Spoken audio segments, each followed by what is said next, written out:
Welcome to Better Health Guy Blogcasts, empowering your better health. And now, here's Scott, your Better Health Guy.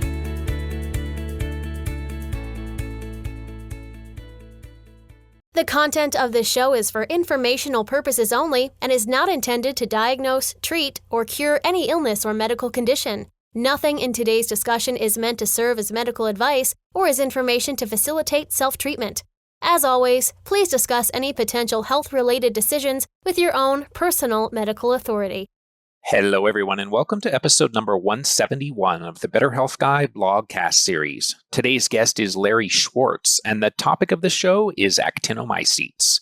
Larry Schwartz is the founder, CEO, and president of Safestart Environmental and Safestart Building Consulting Incorporated, entities dealing with indoor air quality, industrial hygiene, mold, infrared thermography, forensic water intrusion analysis, building science consulting, and new construction consulting.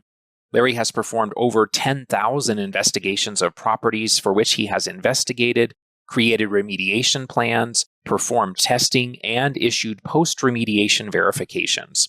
A specialty area is assessing, testing, and creating solutions to make homes and workplaces environmentally safe for patients with inflammatory illnesses.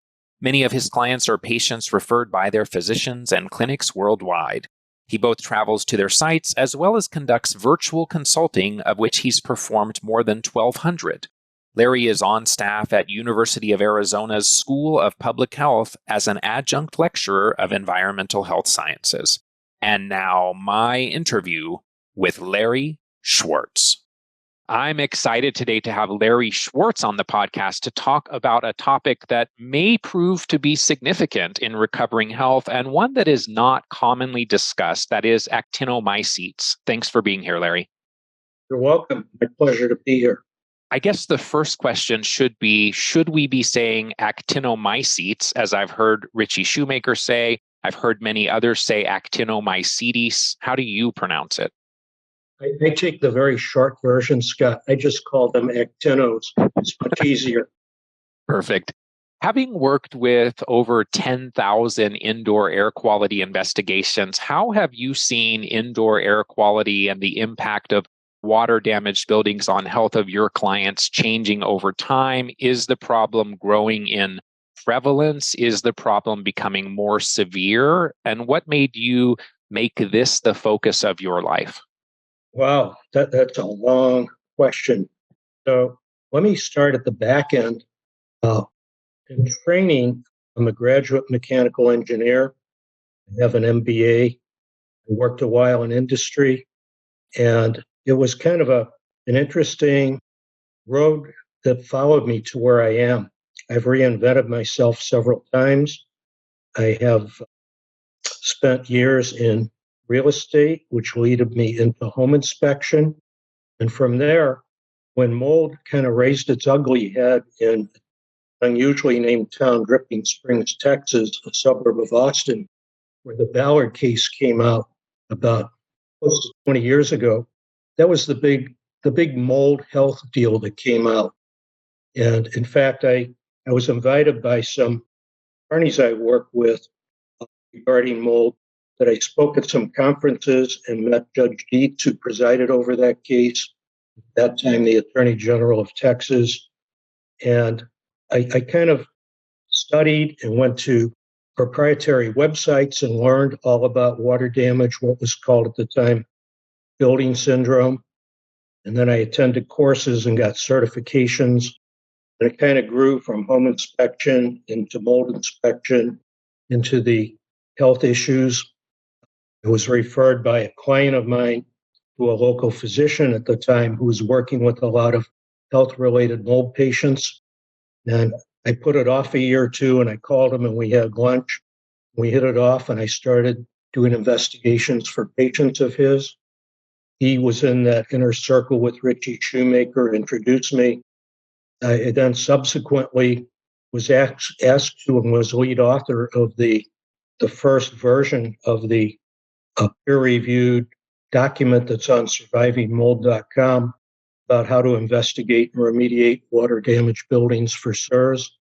And I did that with 4 or 5 colleagues internationally and with some physicians. Recently, there's been an update on that I've been involved in. I've gotten involved with I was one of the founding members of the International Society of Environmentally Acquired Illness, which has a couple hundred physicians in it. And I'm currently the co-chairman of the Indoor Environmental Professional Committee of that organization. We're doing a lot of good work in that. So, over that whole lapse of that whole time period, I would say right now I'm working almost fairly exclusively with patients referred by physicians internationally all over the place. The first part of that question, I think from the health condition point of view, it's the same. There's more and more the physicians and the IEPs are learning about it. We're on the cutting edge of learning more. What are the causes of these symptoms? Who are the people that are vulnerable? How are they determined?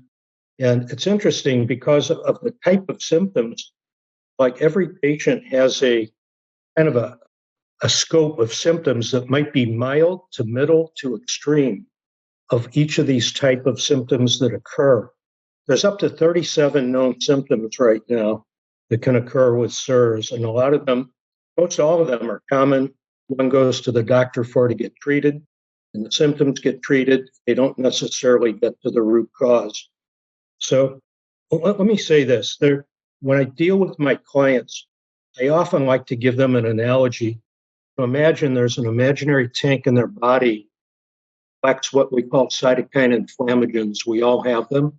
We all eliminate them normally. If they build up to more than they should be, if they're vulnerable, then these symptoms will start to occur. So I tell them in this tank, imagine cytokines are like a liquid sloshing around. We want that tank to be empty. Now picture a drain pipe at the bottom and a valve, and the doctors can give binders and meds to open that valve to drain the tank.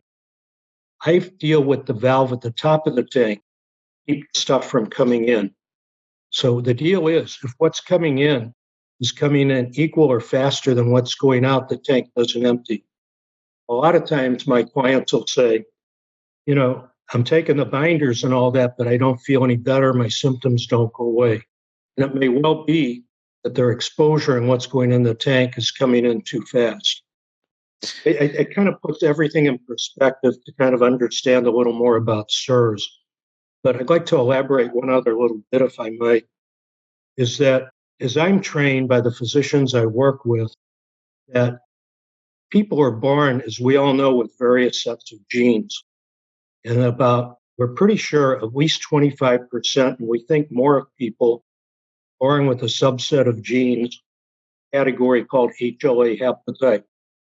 And if one has combination or a certain number of these HLA haplotypes, genes are typically either on or off like a light switch or like a dimmer switch. They may be somewhere in the middle of that on and off. So they're usually born with these particular genes in an off position and everything's good.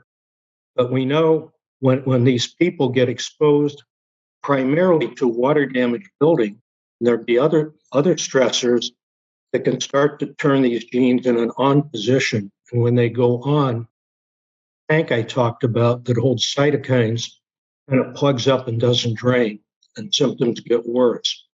So we know water damaged buildings are the primary reason this effect occurs. But we know too that a lot of these patients, not everybody that has these genes, and it's different. Like I've sat with a client at a table outdoors where I've had to turn off my iPhone because it was giving them a headache.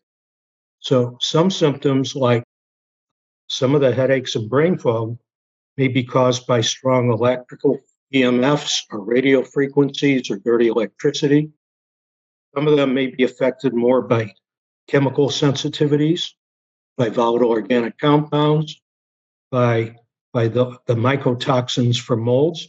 Now what we've been learning of late in the last few years is the endotoxins and Actinomycetes. It's kind of like a hate joke. We're learning more and more of all these more environmental things that can affect you. I think much like Lyme disease, where there really are many factors that are in play, we tend to use the term mold illness, which unfortunately is probably a mischaracterization of what's really happening. To the point that you just made, there's so many things in water damaged buildings that can affect us. And so our conversation today is about actinomycetes. And so I'm wondering if you can tell us, what are actinos? How are they similar to fungi, even though they're technically classified as bacteria? Okay, they're similar in that they grow in water damaged buildings as well as outdoors in soil and on parts of our bodies. Now, bacteria different also in that they don't necessarily, as they grow, produce mycotoxins, say, like molds do. The bacteria might develop on their surfaces what are called vesicles that might be little spherical bodies that might hold toxins in them. And some of the similarities are all these biological life forms need water to help dissolve a food source for them to get energy to live and grow.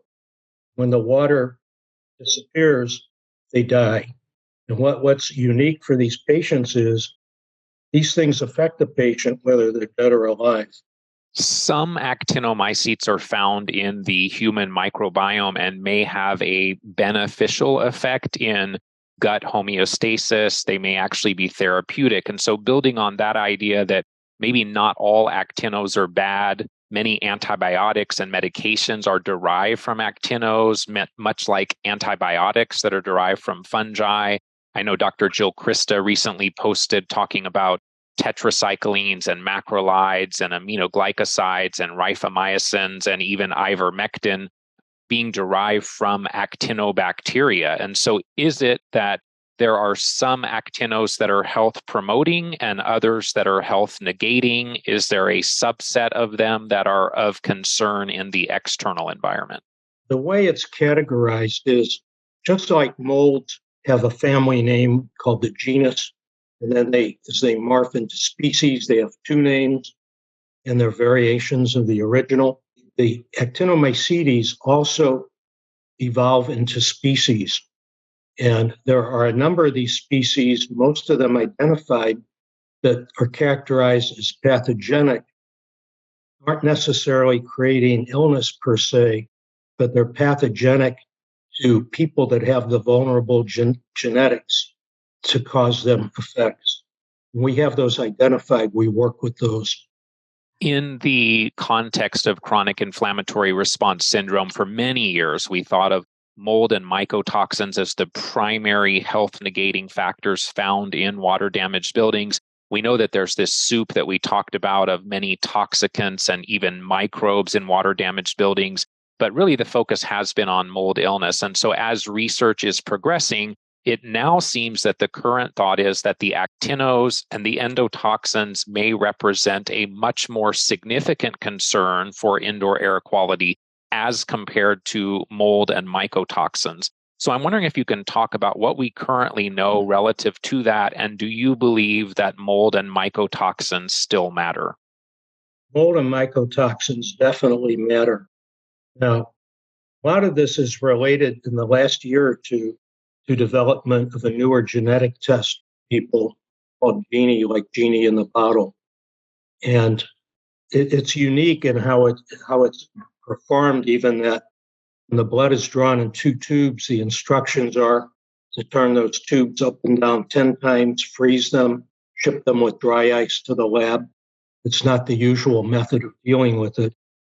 And a PhD microbiologist, Dr. Jimmy Ryan, kind of created this, and along with Dr. Richie Shoemaker, and they've got a couple labs on the East Coast. Now, what this tells is, and you have to understand the nuances about how to interpret the results. It gives the physicians a lot of information of the degree of up or down regulation of genes in different categories, like hypometabolism and a number of other areas that are great for their medical knowledge and how to treat the patient. My perspective on it, near the end of the report, there's a narrative, and there are some questions that say, Is there an activation of actinomycetes present? Yes or no? Is there an activation of mycotoxin present? Yes or no? Is there an activation of endotoxin present? Yes or no? Now, let's say on a particular patient, it shows they're being activated by actinomycetes in their home, but not the mycotoxins or the endotoxin. Now, that doesn't mean that for all time that patient doesn't react to those other things. It means in the conditions in that home at that time, there's not enough presence to trigger their symptoms caused by those other stressors. Additionally, it's very conditioned on the condition of what's going on in that home around the time frame that blood is drawn. I have worked with patients where that test shows they don't react to any of those, what I call the big three, but the home still affects them environmentally. And we have treatments to cover that in any case. But here's the deal. We found over 2,000 patients that have taken the Gini test. About 42% of them are being triggered by actinomycetes. The next largest percentage was endotoxins. The least percentage was the mycotoxins. Now, there could be all kind of, limiting factors in that analysis and all of that. But it's interesting to think that at least close to half of these patients are getting triggered by actinomycetes. We talk further on this. I think I can help shed some light on that. And I've been interested personally in doing the Gini just to see what comes up. Fortunately, I'm healthy today, but have had my mold and Lyme journey and still work a lot on keeping my health in a good place. Unfortunately, I'm not finding yet a lot of practitioners that are doing it specifically related to the special handling and those things that you talk about. So hopefully it will become more available. When we talk about endotoxins, which are portions of bacteria that serve as toxins to the body, and those being a major contributor to CIRS, I think it was 30-something%, if I remember correctly, as compared to actinos, which were 42%. Are all of the endotoxins that are referenced there coming from actinos, or are they coming from other bacteria that are also found in water-damaged buildings, like mycoplasma, for example? My knowledge of that is like this. You hear the terms gram-negative and gram-positive bacteria, and they get that because when they're stained, how they look under a microscope. And the gram-negative are more prevalent, more common, more numerous, and they have two outer cell walls. Gram-positive have one outer cell wall and a membrane behind that. Now, my interpretation is, my knowledge is, when the gram-negative bacteria die, the outer cell wall is made up mainly of lipopolysaccharides, and as it breaks up, goes into the air, create these endotoxins. So I believe the majority of endotoxins coming off the more numerous gram-negative, which are more prevalent than the gram-positive bacteria. I believe it was during my podcast interview with Michael Rubino that I first came to understand that actinos and maybe even some of these bacterial endotoxins can come from drains and pipes in our homes and buildings.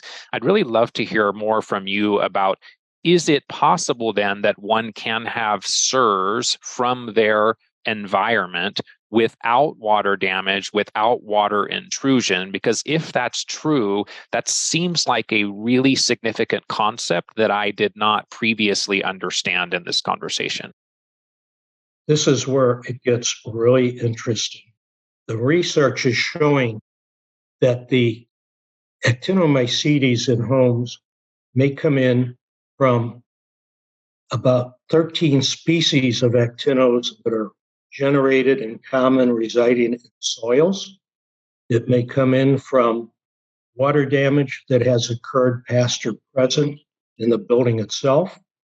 And the predominant one, there are 33 species of actinos that it's hard to say because it's such an unbelievable thing, is that they're coming from our bodies. We call those human habitat actinos. And I can tell you more about horses and how that works. It has all kind of important implications for keeping a building safe. By the way, of the 13 soil actinospecies and the 33 human habitat species, 5 species in each of those categories fall into what we call the pathogenic species that can affect a vulnerable patient.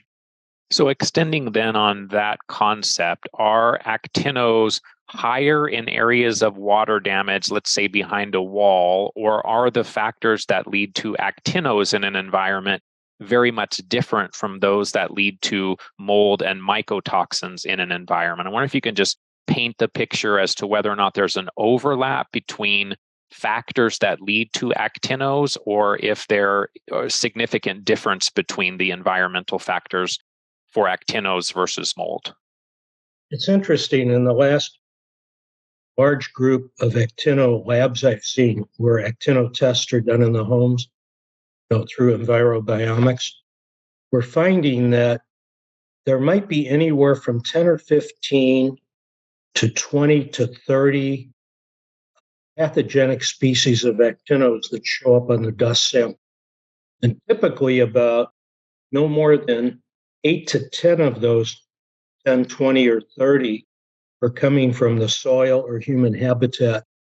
And the balance that are coming from the home typically have a much lower concentration of bacterial equivalents per milligram of dust. It seems the more primary causes higher concentrations of these equivalents coming from the human and soil area, and between those, more the human habitats. But going back to the building, yes, I want to talk about drains and areas behind shower walls and all that, if you want me to do that now. Yeah, absolutely. And I think we'll get into that in just a couple of minutes here. Talk to us a little bit about negative pressure and positive pressure and the impact that that has on actinos potentially being pulled into our homes from outside, the stack effect, and how that plays into the conversation. Okay. First, I'll explain what stack effect. Stack effect is basically warm air rises. So air in a home typically rises from lower levels up. There's a basement or crawl space. Typically 15 to 25% of the air on the main floor may be coming up from the basement or the crawl space. Because of stack effect, think about this. Nobody ever thinks about when you go in a high-rise office building, why you go through a revolving door or a vestibule. Or why, if there's a restaurant, maybe it's not too large and you leave the restaurant, you have to push real hard to open the door to leave. So the vent hoods that are pushing a lot of air out of the restaurant. So the stack effect, the higher a building is, the greater the stack effect is. So as air rises, it's pushing air out of the building, and the air wants to come in from outside to replace the air that's being pushed out.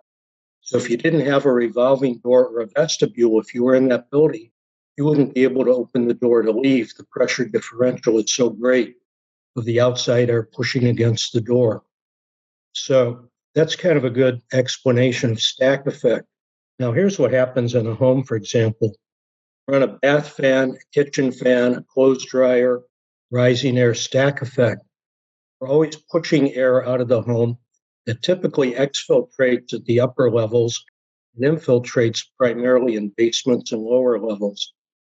Keep in mind that there's air mixed in soils, there's radon gas mixed in the air of soils often, and all kind of stuff. So as you push air out of the building creates a suction or negative pressure trying to replace the air being pushed out by air outside the building envelope any which way it can. So here's the bad news, that if there's contaminants in the air outside, you may not react to much because you have the whole atmosphere and wind to dilute its concentration. When these things get sucked into the building, it can build up an intensity in the amount of it that can reach your trigger levels. Additionally, in the building envelope itself, building envelope is the space between the outside cladding and the inside plaster or drywall. And in that space, you have insulation. You may have had condensation in there. You may have had leakage around windowsills or whatever. There may be degrees of microbial growth in that building envelope. And through any penetrations, wall switch plates, outlets. That air in the building envelope, as well as air from outside, is going to come in slowly any which way it can through paths of least resistance. I think, that's an answer, I think, to your question. In a prior conversation that you and I had, you shared that actinos grow on dried skin cells, and areas where we maybe leave behind more dried skin cells, then we're likely to have more issues with actinos there. Given that dust is largely dried skin cells, what role does dust in our homes play in terms of the growth of actinos, and how important is regular cleaning or even air filtration focused on reduction of dust? At the behest of a number of physicians I work with, I've written what I call an actino white paper, did testing. I found that areas of the home that tend to have, through actino testing through the lab of the home, I found that the areas of the home that the most people spend the most time in have the highest levels of actinos, primarily the human habitat actinos.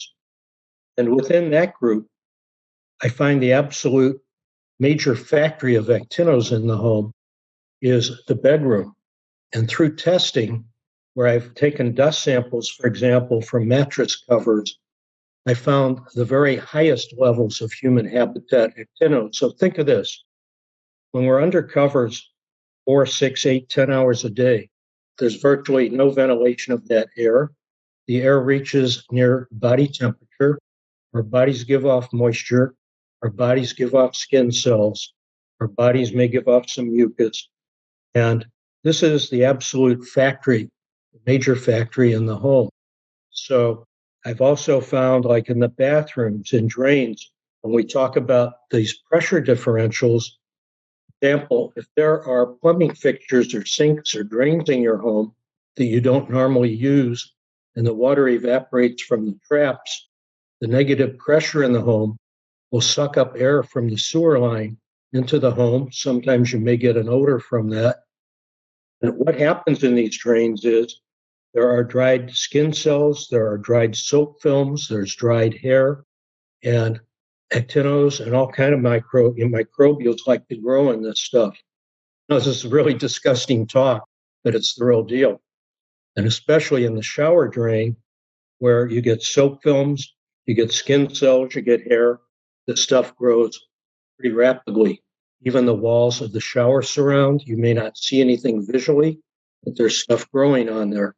Your bath towel that you use to dry, you hang it up to dry and you use it again, and it's probably got a whole big growth of actinos on it now.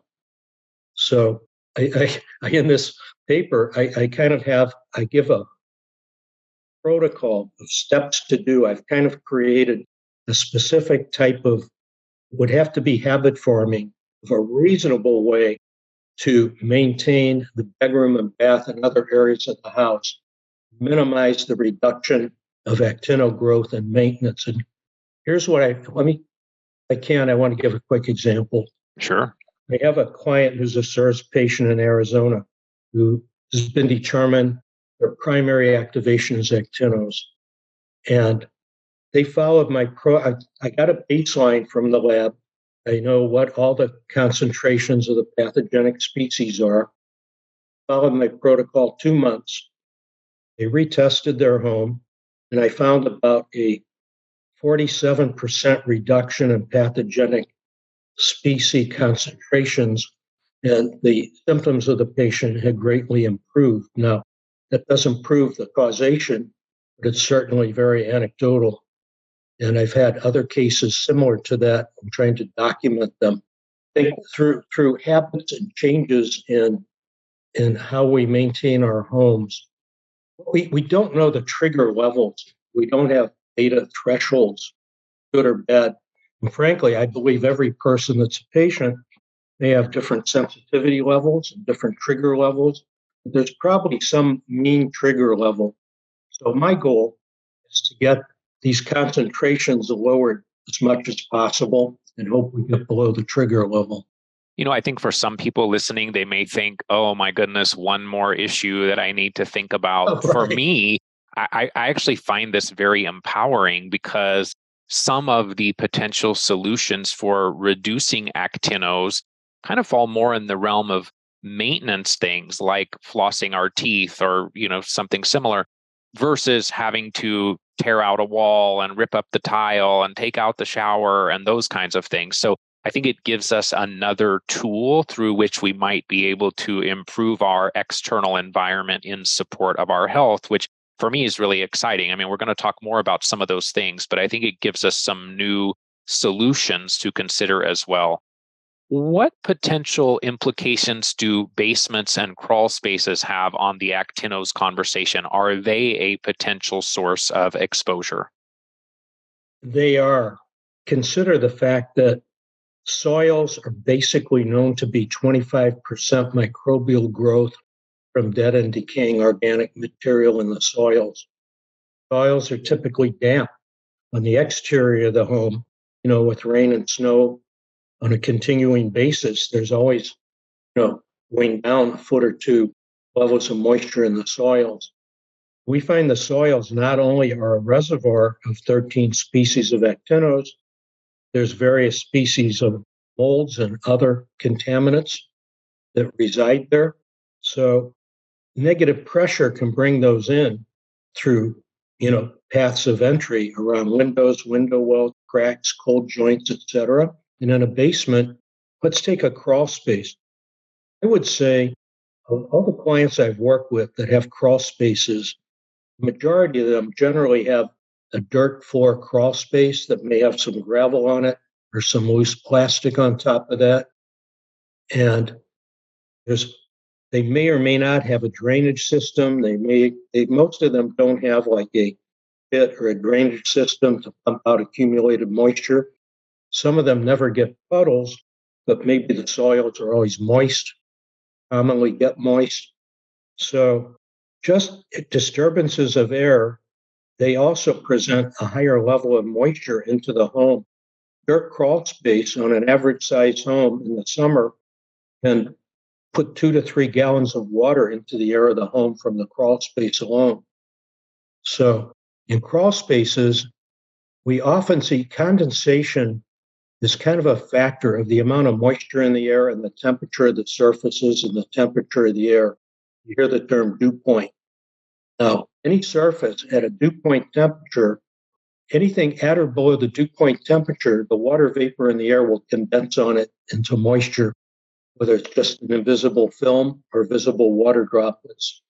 So very often in crawl spaces where there's not a lot of ventilation, a high moisture-rich environment in the air, if the floor above the crawl space is cool, we often see condensation on the subflooring, on the joist. Not unusual to see mold growth on the underside of the plywood or planks or OSB subfloor on the joist. Underneath plumbing fixtures, toilets, and drains where there may have been historic leakage, we often see mold.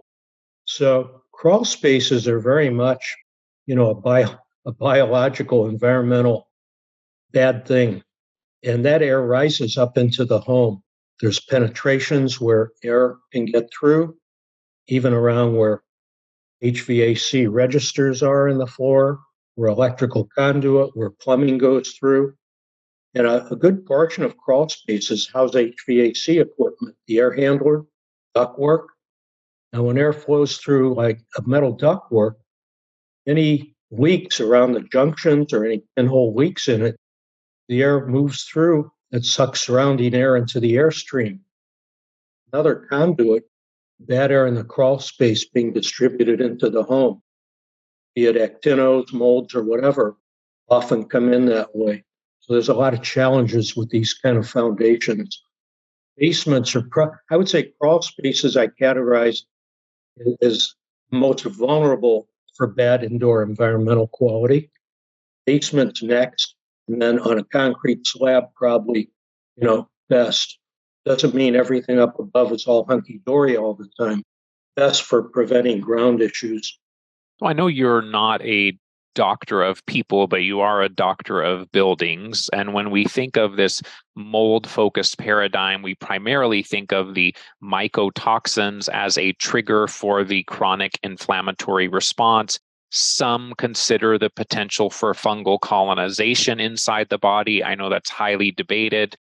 What is it about actinos that impact humans in terms of triggering the inflammatory response? Is it that there's some value in binders like cholestyramine or maybe antibiotics or herbs to address the possibility of pathogenic actinos that are actually in the body? Or is it that the actinos are producing a toxin similar to mold producing mycotoxins?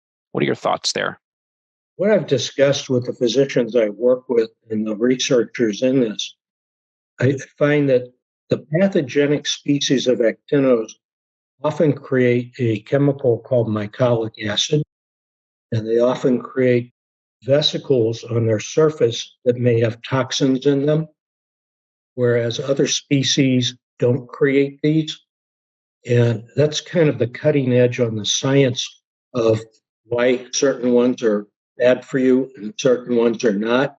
But from what I understand, even the bad ones don't necessarily, I know they're on the cutting edge of determining this cause and effect, but not so much necessarily causing disease per se, but by triggering the production of cytokine inflammagens into that tank. I hope that's helpful. Yeah, so have you heard from the practitioners you're collaborating with? Are they still finding that those that are more actino inflammation driven, let's say mold and mycotoxins, are less of an issue? Are people in that patient population still benefiting from binders, for example? Yes, they are. And many people think of mold as a primary trigger for mast cell activation syndrome. Do we know if actinos also trigger mast cell activation or histamine associated issues? What I'm told is the mast cell activation is primarily a histamine driven effect.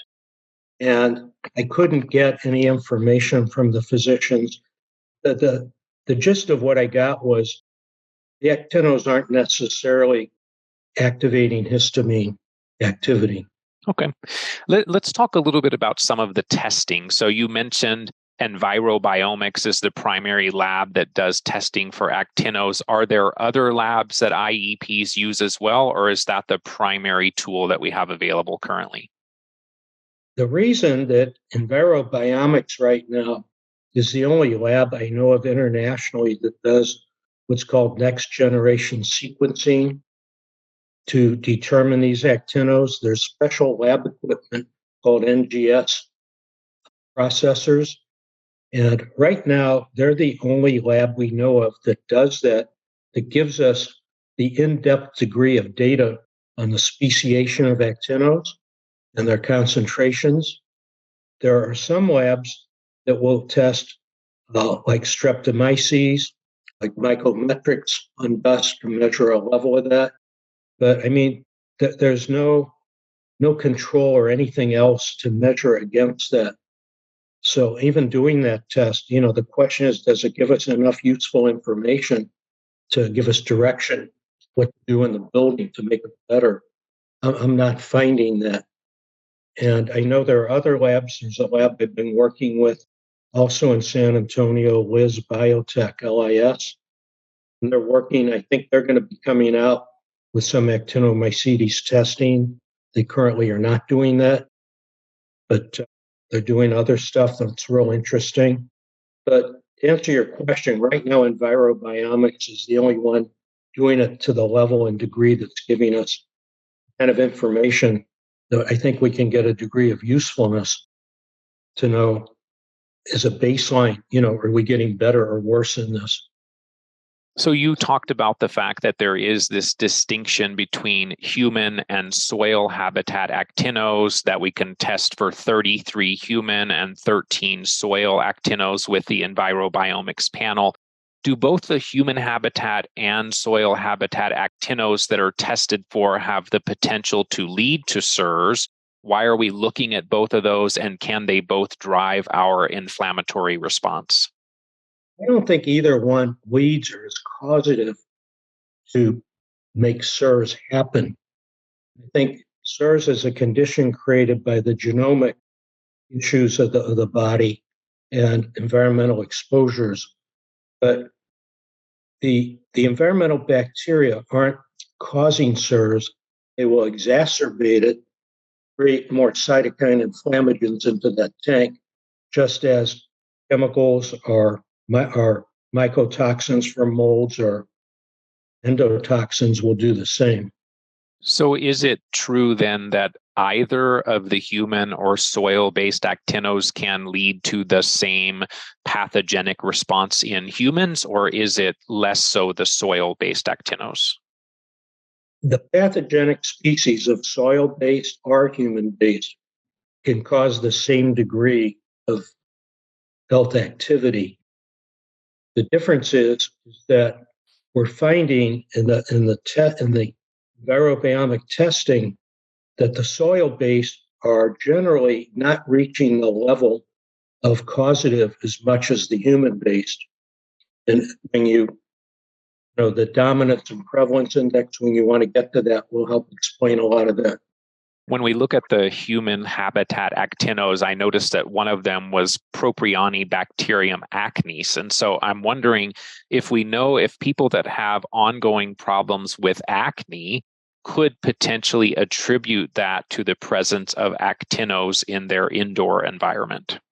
Great question. Don't know if it would be a cause for acne, but I do know for a fact that the primary bacteria in acne is that same exact species of actino. In someone that is self-collecting environmental samples to send to EnviroBiomics, which I always recommend that if they can do it, that they're really working with an IEP, but sometimes self-sampling is a starting point. Where should we test in order to get an accurate picture of the actinos burden in the indoor environment? Are there common places where, and you've talked about bedding and pillows and so on, so are there common places where you would suggest taking those samples for actinos, and how is that sample collection the same or different from what we do for sample collection for an ERMI? Great question. First of all, when I instruct a client or we go out in the field and collect these samples, for actinos, I want to get the maximum worst case scenario in the home. So I want the collection primarily to come from the primary bedroom, or if it's a child that's the patient, their bedroom, and in the bath area, not getting close to the water fixtures. And the kind of places I like to get are from not on walking pathways, not at junctions of windows and windowsills.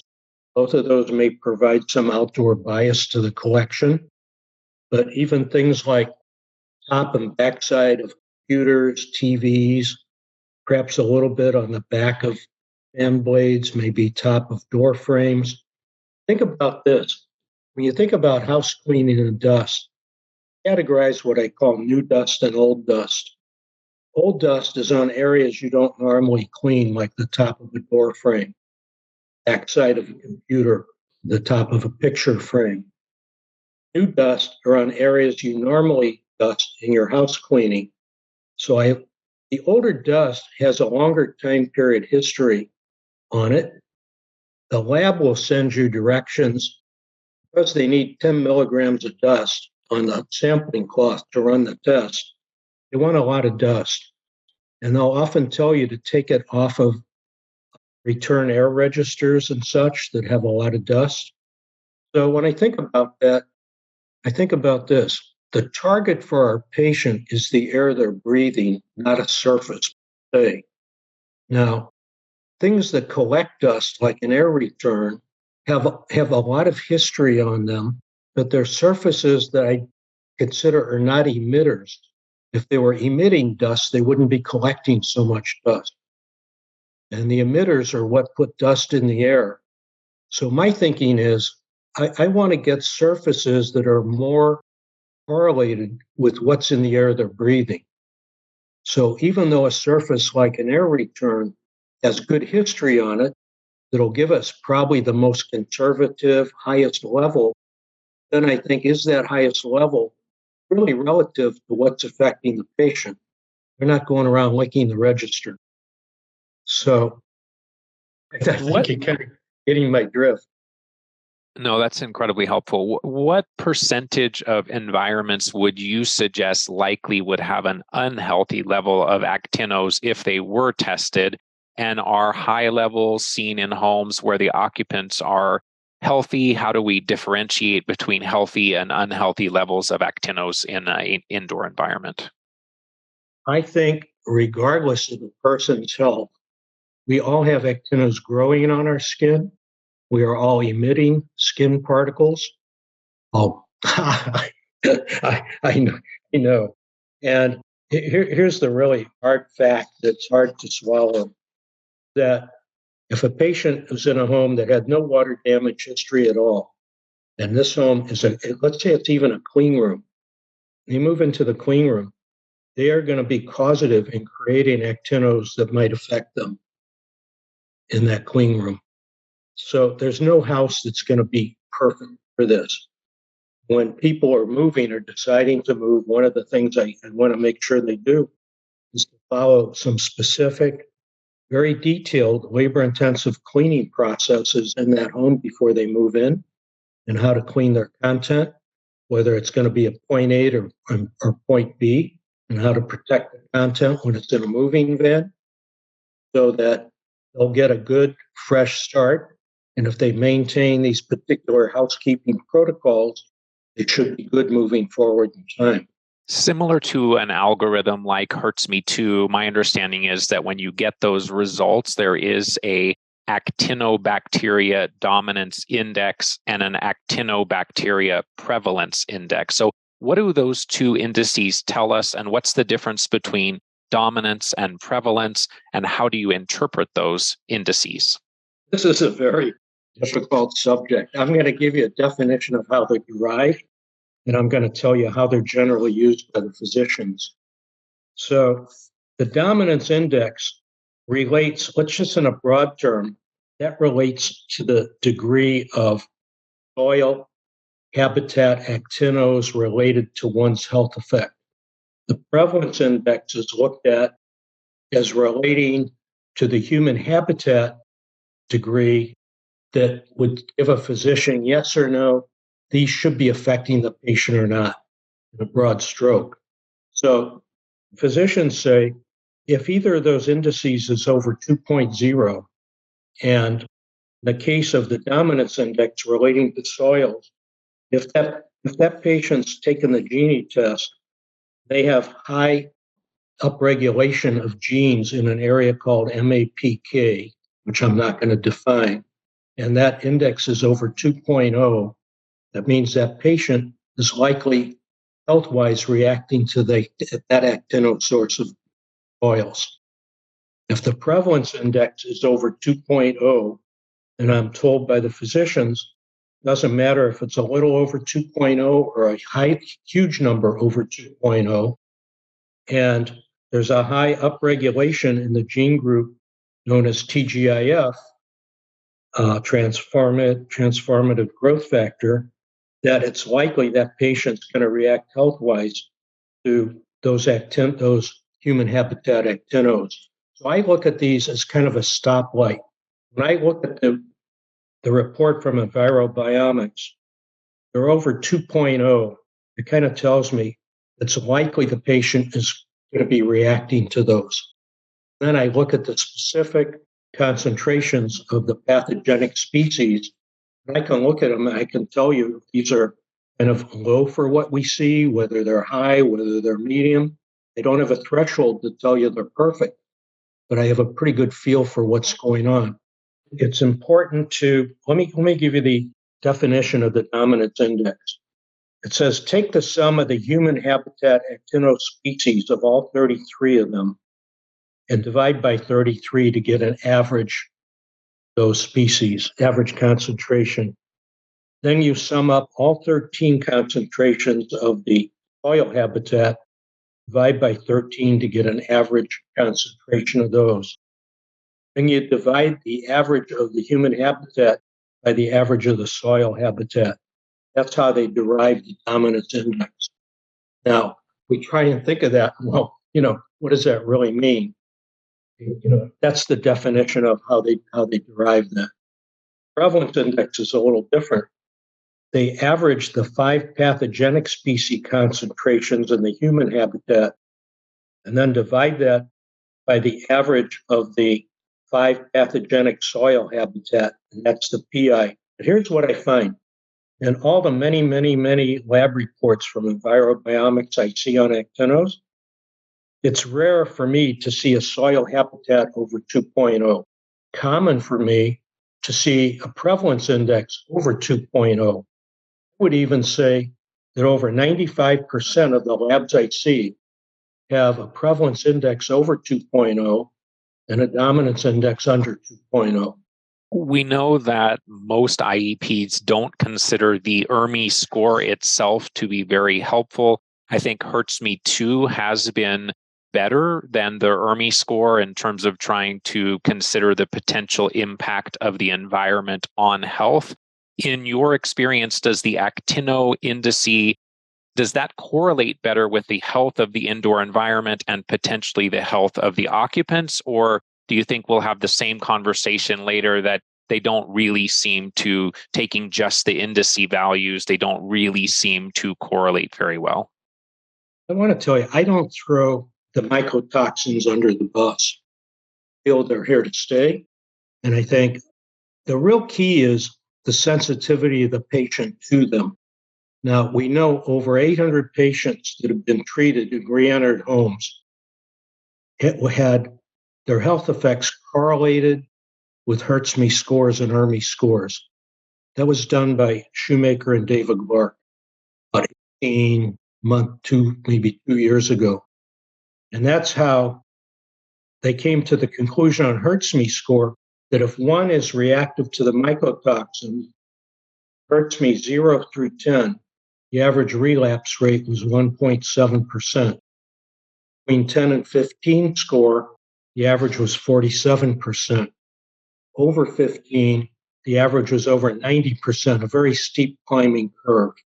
Now, there's nothing like that right now for Actinomycetes. And it's kind of like the holy grail to figure that out, figure these thresholds. So when I look at this page with the soil habitat, human habitat, and the prevalence index and dominance index, the way I deal with it is I look at dominance and prevalence to see if there's some degree of causative. I talk to or work with the client's physician to see if they've determined either through Gini or other means that they feel actino is a primary cause. And if they do, I then look at the concentrations of the pathogenic species in those two groups. And I ask my client to use this test as a baseline, follow my treatment protocol a couple months and retest, collecting in the same general surface areas. And let's see if we can measure a substantial reduction in concentrations. And I'm finding that's working. So I think that leads then into the next question, which you've already kind of alluded to, but with water damaged buildings and that approach to CIRS, people would remediate or move to attempt to improve their health. Given that actinos can be an issue without any water intrusion or water damage, have you seen people recovering their health, improving their symptoms by focusing on actino reduction, where a costly remediation or moving to a new environment may not be as necessary as we previously thought? I agree with that, Scott. I've had several cases now where the treatments to the home I've been recommending have been able, a fair degree of improvement in symptoms, having to do major remediation. But let's try to define major remediation. A major remediation involves a couple things. One is finding and removing current or past sources, water damage that are currently causative to the indoor environment. We need to neutralize causative sources, problems in the environment.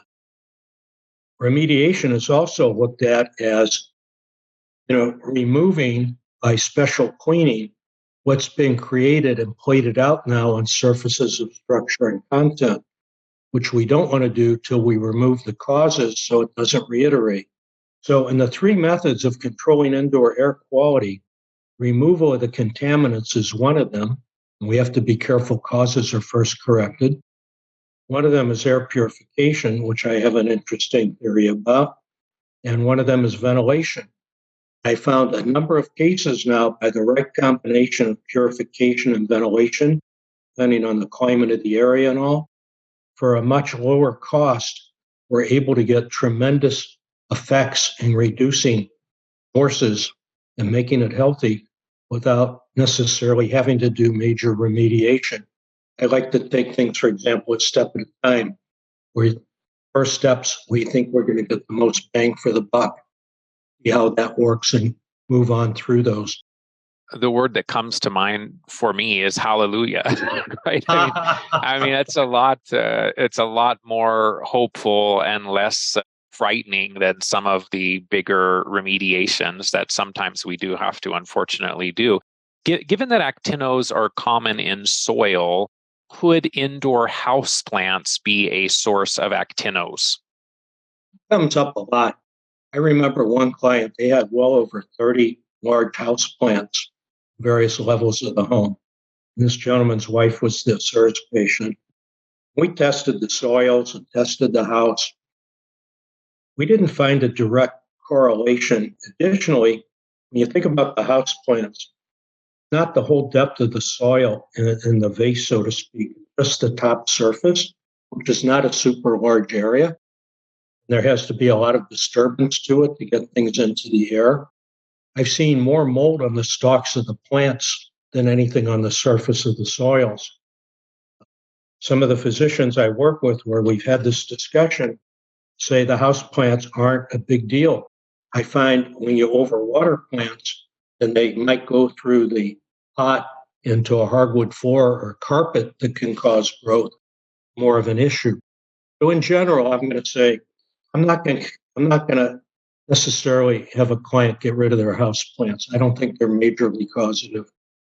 How about pets? Can those be a source of actinos in the home? And how do you reduce the potential pet contribution to poor indoor air quality?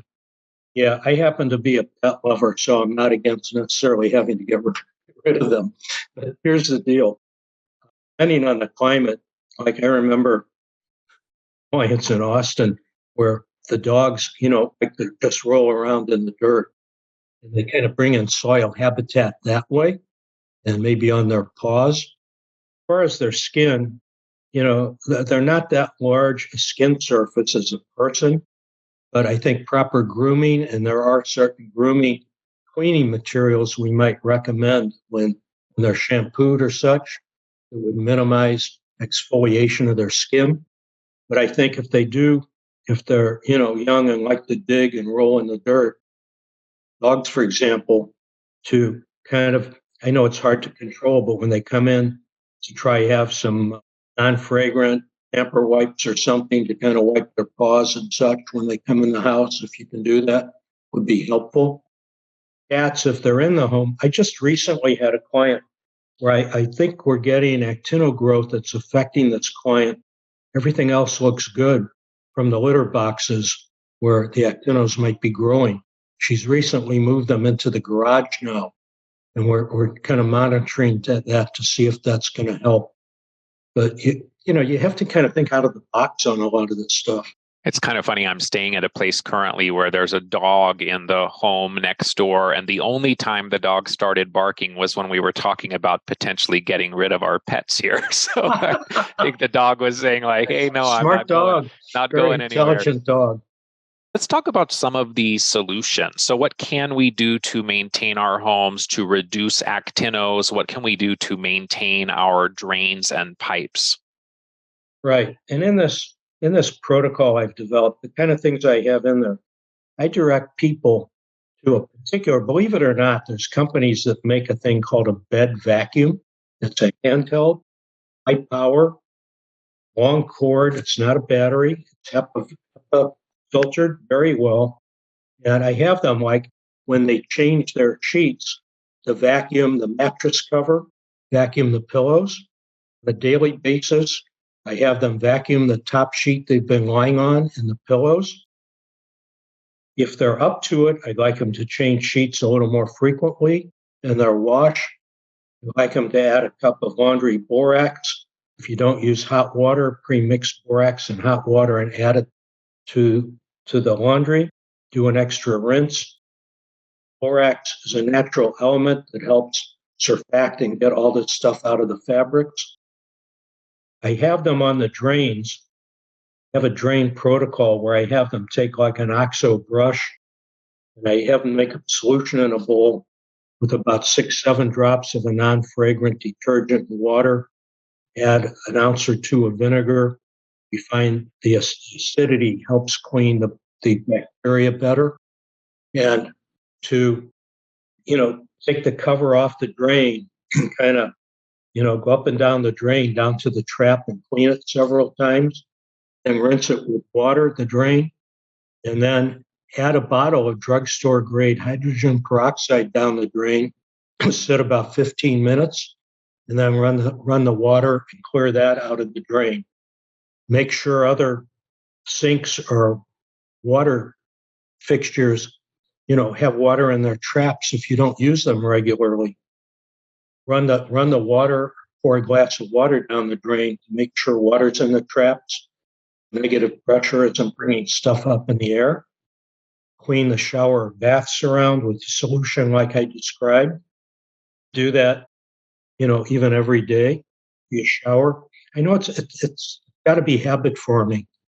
It's a pain. So it's probably a good time to just ask, and I know we'll link to your website as well, but if people that are listening are interested in learning more about that protocol, is that something they can access through your website? How do they get that protocol? Yeah, if they access through the website, they would talk to our people, and we don't have to do a whole big deal, but there's so many things that are unique in what we recommend. I mean, every building is kind of like a person. They have systems, they have ways airflow, kind of heating systems. Whole building science may be a little different. So we have like a little questionnaire we'd send them with info about the building and about the illness. It wouldn't take them long to fill out. We could have a short consultation. We could send them our protocols that we feel are most appropriate for them. Some of them might have to be tweaked a little for their situation, but we can do that, nominally without a whole lot of effort and a whole lot of cost. Excellent. That's wonderful. As much as I personally have been hesitant about and stayed away from fogging solutions in the mold conversation where there is some source, some damaged or wet materials, can fogging an environment reduce actinos where there is not a water intrusion or mold issue or focal contamination? I am not a proponent of fogging for many reasons. And the only fogging I do recommend, and I'll tell you why in a minute, is a type of a product or water that will non-chemically take airborne contaminants out of the air. But this is something real important that borders on this, and I need to talk about it in a minute to explain about fogging. Find two different paradigms of health effects with water damage, Scott. One I categorize as traditional, one I categorize as inflammatory.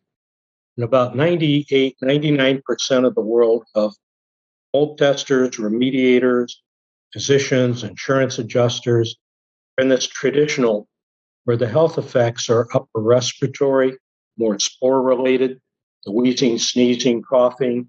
You get rid of the contaminants or go away from them in a few days to a week. Those symptoms resolve and go away. And the inflammatory relate to the 37 kind of symptoms that arise, from increased cytokines that aren't leaving the body. So the deal is, I'm sure you know this, but in traditional remediation, there's an insurance document, CIEC 520, that's a standard that tells how to remediate mold. Nowhere in there does it say to use chemicals or anything that tells you to remove the mold. And the way it's working now in traditional remediation, it's a big problem. A lot of CIRS patients follow a remediator in and think they all know how to deal with things in the specific kind of illness they have.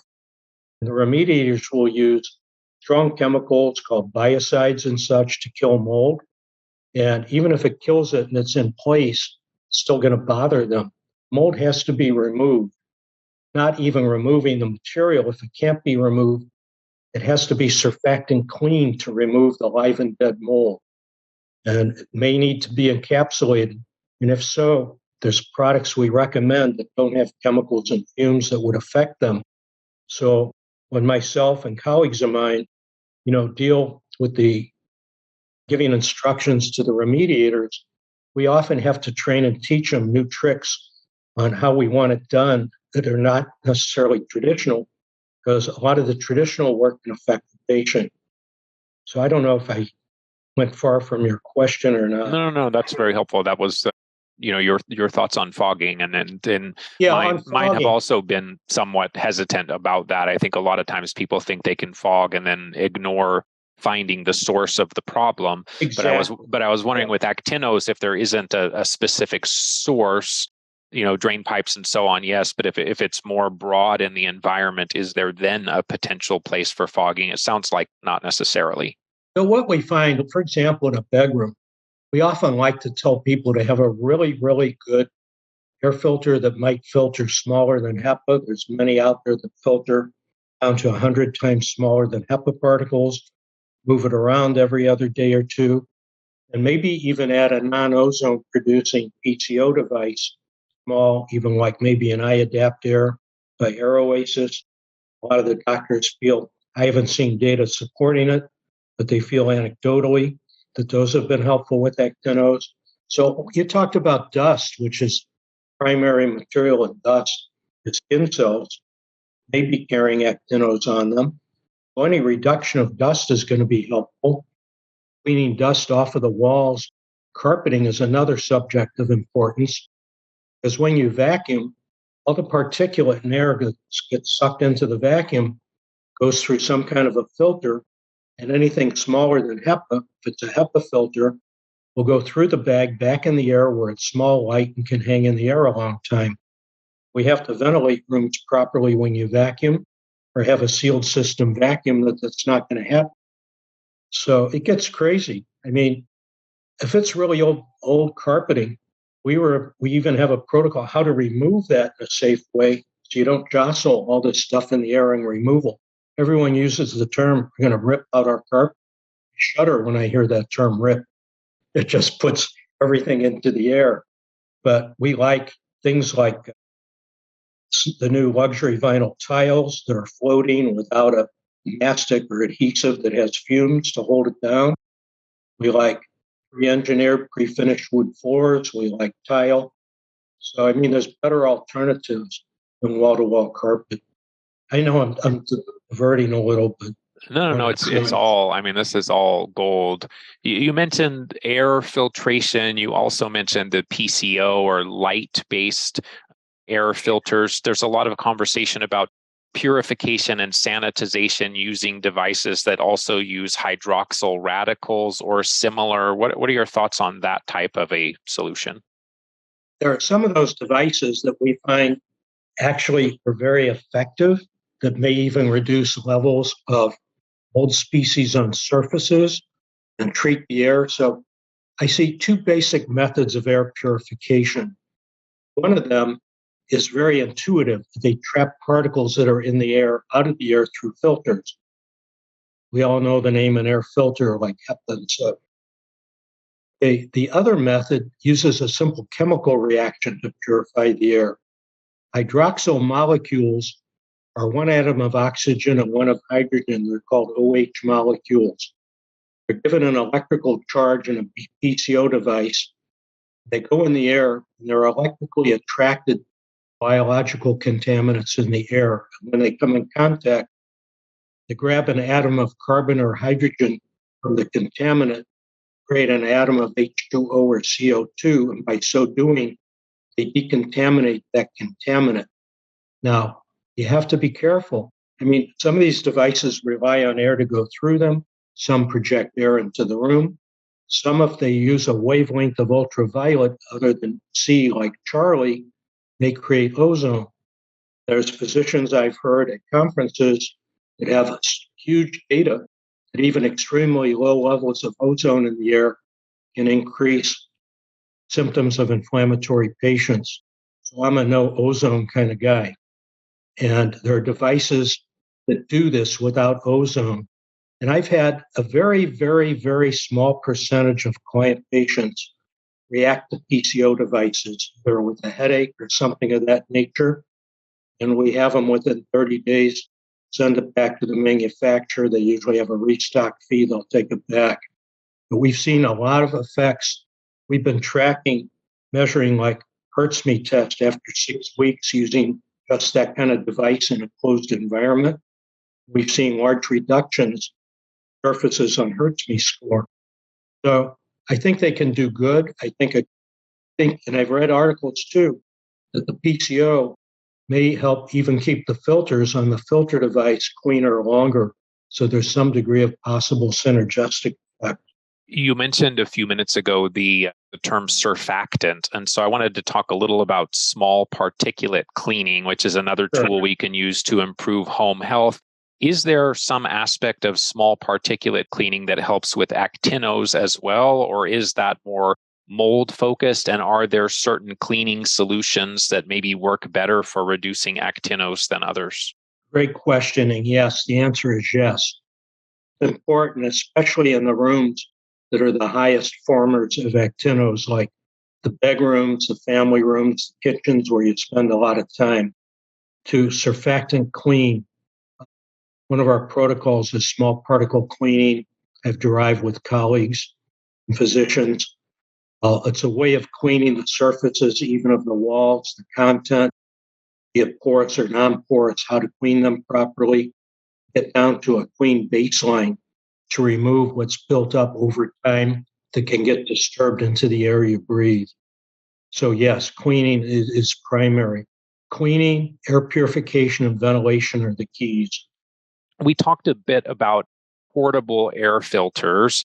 I'm wondering your thoughts about whole house filters, like maybe MERV 16 filtration, or even systems that are put into the ducts that either create bipolar ionization or create some of these purification and sanitization molecules that are actually in the HVAC system itself. Do you find those helpful? I don't have enough data to show how helpful. I do know that some of the room size units that create these PCOs have been helpful. The manufacturers talk a lot about, the induct systems, the bipolarization and all. I'd like to say they are helpful. If they don't create ozone, they're not harmful. So the question is, is the cost worth the benefit? And I haven't seen enough data on those. I know I do have some clients that are using the induct type systems as opposed to standalones. Haven't had them long enough to really measure it. I really can't opine on it. One of the practitioners that I've worked with for a while has a germ-away UV light device that he uses in his office between patients to sterilize a room, essentially. And that primarily was something that was really, talked about and potentially helpful in the COVID conversation, is how do we minimize people coming into the office and getting, infected from someone else. My thought process, and I actually purchased one of those devices myself, and my thought process was, I wonder if something like that could be helpful as well in the bedroom after you strip the bedding, the sheets and whatnot, put it in the middle of the mattress, let it do its UV purification for an hour or so in the room in an attempt to further reduce the actinos in the environment. Any thoughts on that? Yeah, in fact, one of the bed vacuums I recommend has a UV that goes on while it's on the surface as you're vacuuming. But you want to be careful that a UV that sterilizes generally may use a wavelength of UV that might create some level of ozone. So I think it's really important I think the safe wavelength is called UVC, like Charlie. So it may not be as effective sterilizing viruses and bacteria per se, but it will do a good job of creating molecules, that will decontaminate contaminants. Big subject today, and a lot of manufacturers, I deal with a lot for people that are going to put these in duct systems, make sure the ones they use are ones that aren't creating ozone. Right, right. So for the bed vacuum with the ultraviolet, is there a particular manufacturer that you have experience with?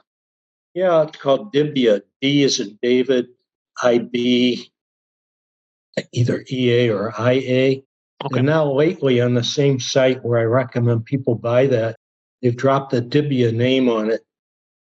I know what it looks like, but I'm not trying to promote, necessarily going to my website, keep a shop of stuff. People don't know where to go to find stuff that kind of connects them with Amazon, but it's in the shop in our website. But okay, awesome. Great. Yeah, no, I'll definitely check that out. So talk to us then, some of the services that you potentially can provide through your Safestart IAQ.com or Safestart Environmental. What are some of the services that listeners potentially might benefit from reaching out to you and your team? Yeah, we provide both virtual and on-site investigations, not only, nationally, but we've got quite a number of client patients that are international. We investigate, interpret, provide opinion, recommendations for solutions that are unique to each individual situation. I've created over 30 type of protocols for different situations that at one time or another we might be recommending. And we also, want to make sure people are doing these properly. We want to follow up. So we can do even a virtual consultation for like 30 minutes, or we can do an hour. And in the virtual, kind of look at the info provided to us on the questionnaire we send out. And a lot of times people say, most of our clients are referred from physicians. We get a lot of info from them as well. And a lot of them are focusing on the Actinomycetes reduction. And, we need to learn about some history about the home. Like in our questionnaire, we ask about how old is the home? How many years have you lived there? Is it style? Is it a split level ranch? What kind of foundation? Crawl, basement? Some history that you know of water events you've had in the home, prior water events you know of. Want to know about the topography around your house, what's going on outside that may be coming in. Are there big transformers nearby? Does the land slope to the house? Are there golf courses nearby? Retention ponds that might have algae, woods, etc. I had a case once of a home in Mumford, Connecticut. I was boots on the ground there. And the husband of the home had CIRS. And there was nothing going on in the home. It had a radiator heat system. It was looked like a big old farmhouse. And this house was on 3 acres. And right off the property to the west on another property was an old rotting barn with a bunch of rotting hay. And through testing, I was able to ascertain the main source of problem was coming with westerly winds from that rotting building they had no control over. I wound up working with a local HVAC contractor to provide a air exchange and pressurization system in the house to minimize outdoor air from being sucked into the home. And that did the trick. So we want a lot of information. I want to know about what's going on in the home, outside the home. I want to know how many levels, whatever testing they've done. And then I kind of ask them a few on the medical side questions about, if they've been diagnosed with CIRS, with Lyme, are they on any binders now? How do they feel in different areas of the home? How do they feel outdoors or other locations versus being in the home and things of that? So when I talk to them, we can have a real meaningful conversation. It doesn't have to take a whole lot of time. I know your schedule is very busy, so I'm just curious because I'm sure listeners will ask about how long does it take to schedule a virtual consultation with you or your team? Generally, it's within about 4 to 6 weeks, sometimes a little less. Keep a list because once in a while somebody has a situation they need to reschedule and we get some openings.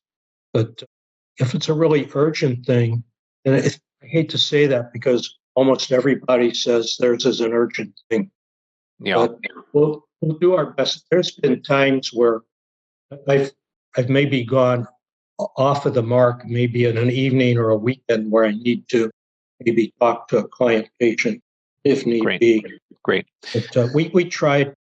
We don't want to compromise time. We want to give everybody the time they need. Wonderful. My last question is the same for every guest, and that is, what are some of the key things that you do on a daily basis in support of your own health? And also thinking about, you over your career have probably had exposure to lots of these environments. So what do you do to keep your own health in good shape? Interesting you ask that, Scott. I know during COVID, I totally changed my eating habits and I lost a lot of weight. And 2 to 3 days a week, I'm a senior and I still get to the gym and I want to do stuff to stop any loss of muscle mass. And I do a lot of Pilates type of things. I swim 2, 3 days a week. I don't have time for it, but I make time. It's a priority. My neighborhood, there's a little walk around a retention pond that's kept clean with a fountain, and I every day do a loop on that, even in the winter. And I've started listen, this is not an ad. I'm not even going to name the product, but there's a newer product in the last 2, 3 years formed by a guy who's a professor at MIT on keeping cells in good health. And I take a product daily. You can share the name. People are going to want to know. If you're comfortable, I'm happy for you to share it. Okay, if you are. Now, I can't tell you for sure this works, but I took an index through this company, through a DNA sample that takes about 4 weeks. And this index measures 100,000 points of DNA, and it measures biological age versus chronological age. And I've been on this stuff about 2.5 years, and I can't say it's all from that. I'm sure it has to do with my diet habits. I eat a lot of berries. 5 years now, every morning, a bowl that has a combination of blueberries, blackberries, and raspberries. And I can't say that's the whole deal either. So what's the company that does the DNA? My biological age came out 15 years younger than my chronological age. Wow, awesome. So, and I can't say it's these products, but the company, there was an article, not an ad, in Time magazine about 3 years ago on aging. And this company is called Elysium, Elysium. Okay. And they have the Basis product, I think, was their first one with the nicotinamide So I've been taking riboside. Basis about 2.5 years. And then a year ago, I added Format, which is for the immune system. And they added to that now in the middle of the month. There's 4 capsules and 2 packets that you take 2 days in a row. That's supposed to get rid of these senescent cells in the body. A huge deal. Love it. So stimulating autophagy. Yeah. Now, here's what's really interesting. I have a lowered IgG, and I used to get chronic upper respiratory. I mean, I'd have a cold that would turn into, an upper lung disease or sinus infection, be taking a lot of antibiotics. In the last 2-3 years, knock on wood, I haven't had one upper respiratory infection. Which is amazing, given the last. It's amazing. Yeah, given the last 2 or 3 years of what the world has become, not having an upper respiratory infection is pretty impressive over the last couple of years, right? And I just added, there's 2 more, but I just added one more product called Signal, which is supposed to help keep mitochondria at top-notch condition, which create energy in your cells. Beautiful. I can't say this is the deal, but whatever it is, and I think the work I do gives me energy, because I really enjoy what I do. I'm passionate about it. It's not You a are. job. Yeah. And I love seeing good results and seeing people get better. You mentioned at the beginning of our conversation, ICI, the International Society for Environmentally Acquired Illness. I do think that is a fantastic resource. People that are looking for IEPs or looking for clinicians, there is a list on that website, ICISEAI.org, where you can access that information. It's a fantastic resource. I just want to thank you, Larry, for sharing new leading edge concepts here, taking time today out of your busy schedule to really help others through sharing of your knowledge. I want to thank you for the work that you do with ICI and with putting a lot of these protocols and publications and things together. I think you really are making a difference, a positive difference for people's lives, and just want to honor you for everything that you do. So thank you so much. You make my day, Scott. Thank you. I love doing this. I love teaching. I love helping people. So I accept that and look forward to being of service to anyone who needs it. To learn more about today's guest, visit safestartiaq.com. That's SafeStartIAQ as in indoor air quality.com. SafeStartIAQ.com. Thanks for listening to today's episode. If you're enjoying the show, please leave a positive rating or review, as doing so will help the show reach a broader audience. To follow me on Facebook, Instagram, Twitter, or MeWe, you can find me there as Better Health Guy. To support the show, please visit betterhealthguy.com/donate. To be added to my newsletter, please visit betterhealthguy.com/newsletters. This and other shows can be found on YouTube, Apple Podcasts, Google Podcasts, Stitcher, and Spotify. Thanks for listening to this Better Health Guy blogcast with Scott, your Better Health Guy. To check out additional shows and learn more about Scott's personal journey to better health, please visit betterhealthguy.com.